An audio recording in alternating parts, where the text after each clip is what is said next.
so glad you're here. Welcome to Beautiful and Beloved. We missed you guys. I know. We're a little touch and go lately. I'm sorry. Holidays, trip to Africa. Got stuff going on. You know. But we're going to get back to it. Yeah. So, hi.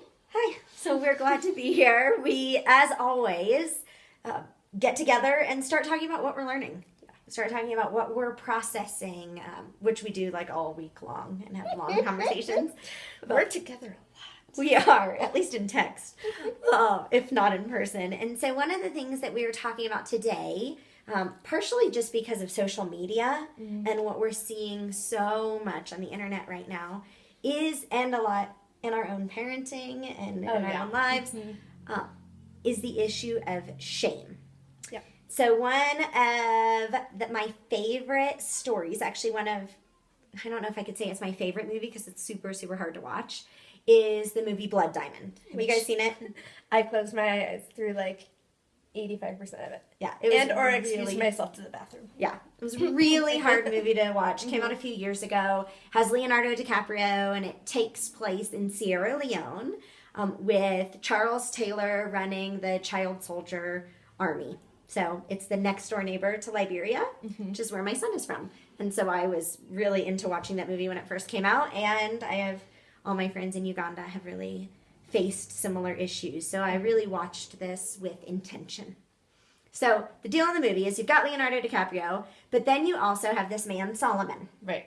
The Sierra Leonean man. I think that's what they say. I don't know. And he is searching for his family. And so Leonardo is helping him.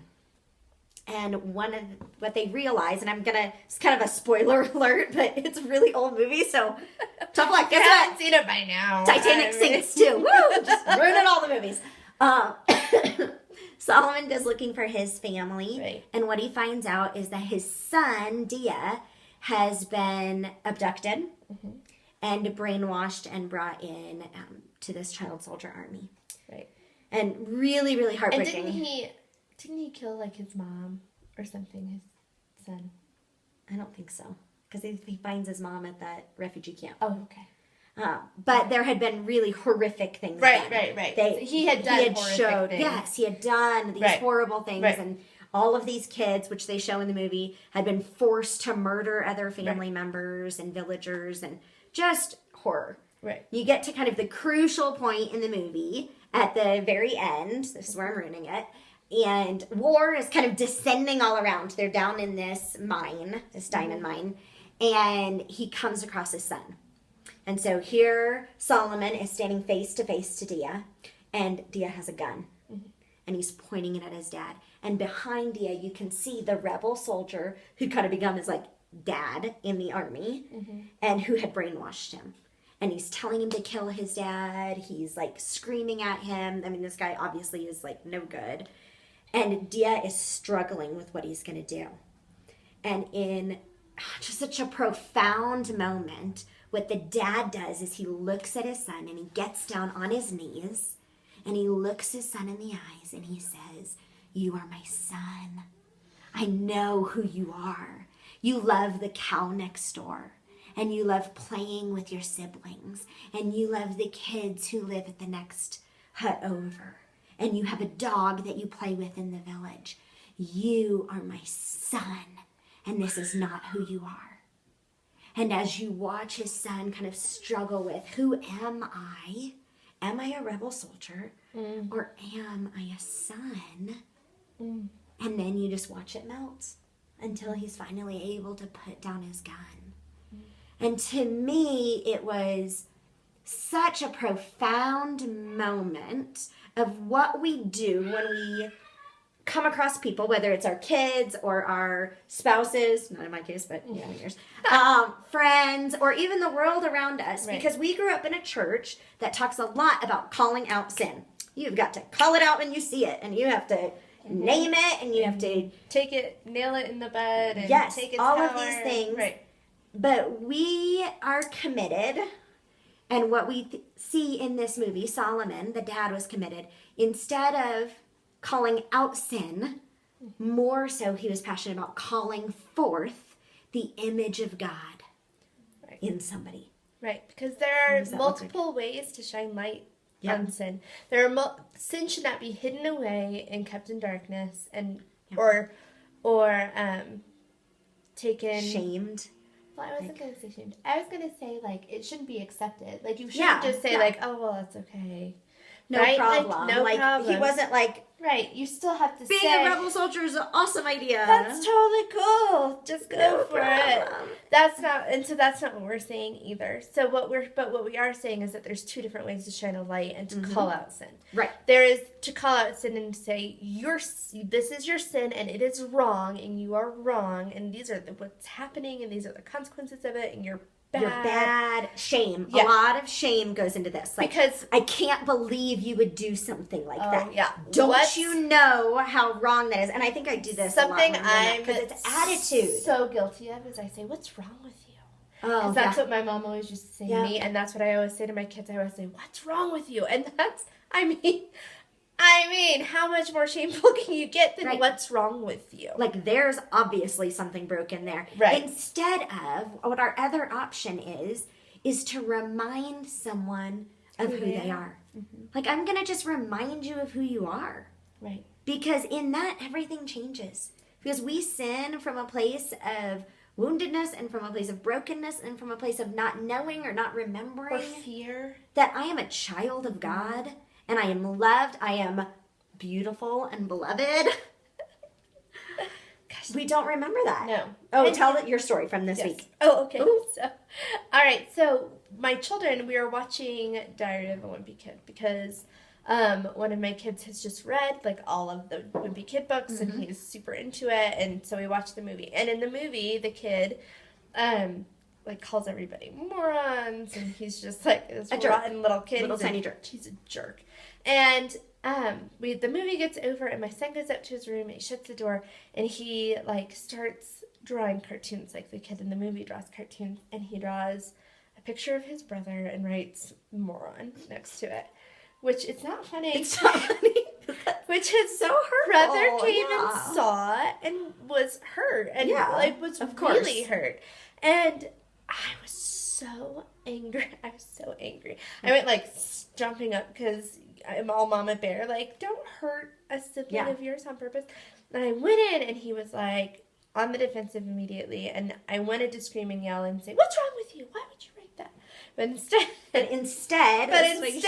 what I did was I sat down and I said, "This is not who you are. This is the kid from the movie who was a jerk and had no friends and ended up like lonely and like forgotten because he was mean. Yeah. Like this is not who That's you not are. who you are. You are kind and you have a good soul and you love your brother and you don't think these things about people and you don't, this is not who God created you to be, and this is not who I know your heart is." And he just lost it, and he just wept with his head in my lap, and he just said, "I'm so sorry. I'm so sorry. I'm so sorry."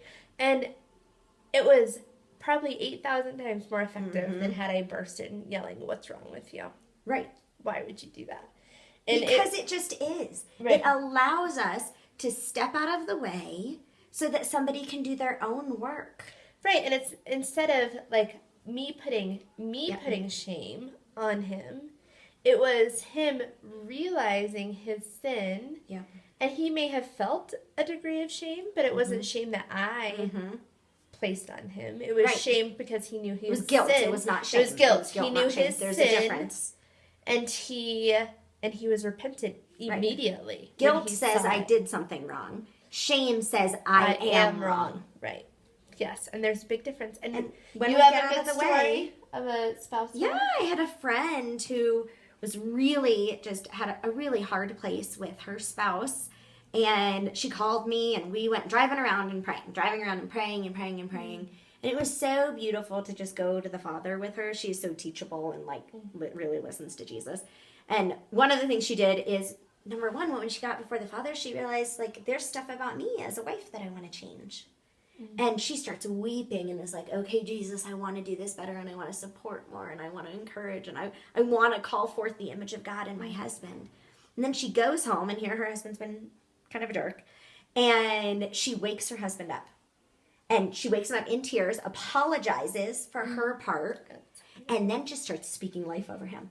She was like, God chose you for me, and here's why. And I think you are a good man, and I think you are a kind man, and I think you are and a lot of traits that he maybe hadn't displayed in that day or recently. And he just starts crying because he's like, really, you think those things about me? Like, he had been in a place of shame. And we've actually watched over the last couple months him just, like, transform. Because when we start to see and then call forth the image of God in others, like, it really works. It's like, so powerful. It unleashes something. It's why we love Words of Life, because that's what it really is. It's calling forth the image of God. And so what if we did that on a regular basis? What if we did it for ourselves? Like, we remember who I am. I'm going to go back and I'm going to do that work. But what if we did it for others? What if we did it publicly? Where we, like, remembered people's value in this political season. Like, eesh, that's going to be tricky. What if we remembered it about people who we disagree with? Right. What if, instead of even politically speaking, what if you saw somebody who disagreed with you and you found the commonality? Like, oh, I think that you probably are voting for this person because of your passion for the poor, or because of your hunger for integrity, or because of your whatever. And we didn't just assume everybody was idiots who disagree with us. But what we said was, I see the image of God in you. And I recognize it. What if we did it with our kids and our friends and our spouses? And to say, instead of, like, what's wrong with you? To say, I know that's not really who you are. Like, I know who you are. I see that you have made this choice, but I know that it's not. I know that that it doesn't come from your heart. That it doesn't come from who God made you to be. Yeah. I know there's so much more to you. Like, and I'm just so blessed to know you and to have you in my life, because I know that these other things are true about you. Yep. And so we're going to be those people. Like, that's what we're committing to. How do we become the people and surround ourselves with others who are done with shame? We're done with the shame game. We're done with what's wrong with you. Why are you such an idiot? And we put on calling forth the image of God in others. Because that's when we see life change. Because really, you're not responsible for what that person does. Like, you're not going to change their behavior. No. So get out of the way. Let them and Jesus do their thing. Right. And, like, even with your kids, it might change their behavior, right? Yeah. If, like, you're shaming them and screaming at them, what's wrong with you? Their behavior might change, but their heart hasn't been reached. Yeah. And that's what we want. We want to see people live in who they were created to be. In fact, I was going to tell you a song to listen to, but I don't actually think it's on my phone. It's called Remind Me Who I Am. Oh, yeah. Do you know that song? I do know that song. Jason somebody or other? Gray? Yeah! I listen to Christian music.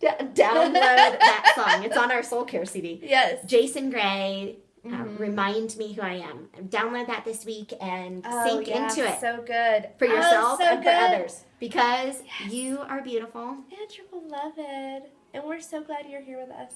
We are. And we promise to be back next week. We really will. Love you guys. I love you.